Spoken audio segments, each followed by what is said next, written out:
What would you say your biggest challenge is in running an auto repair shop? The biggest challenge that I believe I run into is what it takes to keep these vehicles running. I believe some of the maintenance plans people don't get to see very often. They don't understand what it takes to keep these vehicles running.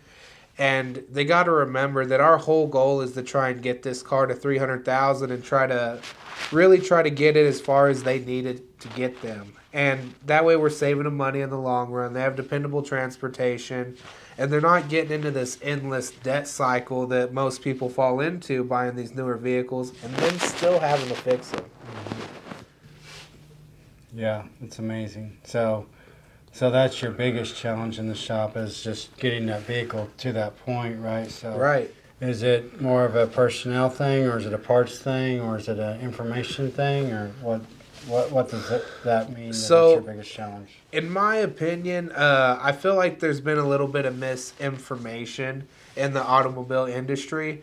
And these dealerships are really coaching us that their warranty runs out at 75, 95,000 miles.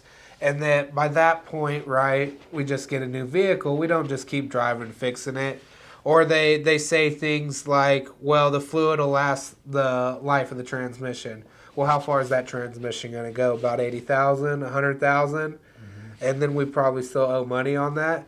So I believe it's our job, and this was where the biggest challenge comes in, is to inform people on how to keep these vehicles running, how to feel like they're still driving that brand new vehicle, and how to be in a financial and safe position in their vehicle with the plan that we set up. And really all it is it's to help their future. We want what's best for them, and of course they want what's best for them as well. It's just getting that information out in there and coming up with a solid plan that they're capable of handling.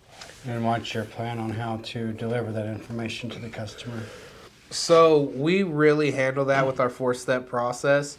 We like to try to bring you in, we check you in, you meet us, do a little meet and greet, we get the car pulled around. What we're going to do while we're back there is we do around the car, in the interior, under the hood, and under the car.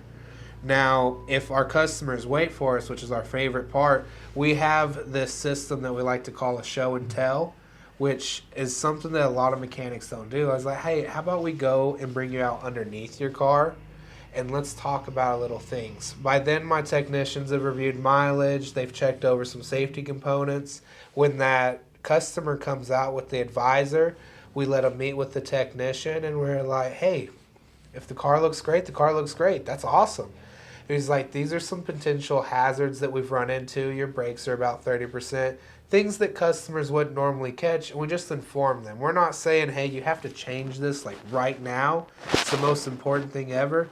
It's like, no, hey, let's keep an eye on this. This is what manufacturers and what auto service leaders recommend you change these at. And if it's something more of a kind of a wear item, like our steering, brakes, anything like that, let's try to knock that out here. Or if your brakes are getting bad, hey, on your next oil change, let's see if we can squeeze this in before it tears up that rotor and causes more damage. We're just trying to inform them and get that information out there. It's not about the buying and selling. It's just trying to take care of them, the customer, and keep them on the road safely with their families.